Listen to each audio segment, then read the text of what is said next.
এখন কথা হলো, দোয়ায়ে মাসুরা যদি কেউ না পড়ে, ধরেন এত ব্যস্ত সে এখন হঠাৎ করে ট্রেন ছেড়ে দিছে, নামাজ পড়তেছে, শেষ বৈঠকে আছে, কোন রকম আত্মেহাত দুরুদটা পড়েই সে এখন সালাম ফিরাইতে চাচ্ছে, দোয়ায়ে মাসুরা পড়বে না, নামাজ হবে কিনা?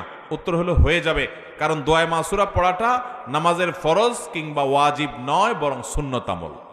সুন্নত ছুটে গেলে নামাজ হয়ে যাবে। কথা কি বুঝাতে পারছি? কিন্তু ইচ্ছাকৃতভাবে অবশ্যই সুন্নত ছাড়া উচিত না। এরপরে প্রশ্ন হলো, ঔষধ খাওয়ার আগে কি বিসমিল্লাহ বলা যাবে? বলেন আপনাদের মত কি? ওষুধ খাওয়ার আগে বিসমিল্লাহ বলা যাবে? কি বলে, বিসমিল্লাহ বলা যাবে? কেমনে বলা যাবে? বিসমিল্লাহ বললে না বরকত হয়? বিসমিল্লাহ বললে বরকত হয় না? তো ঔষধের সময় যদি বিসমিল্লাহ বলে তাহলে কিসে বরকত হবে?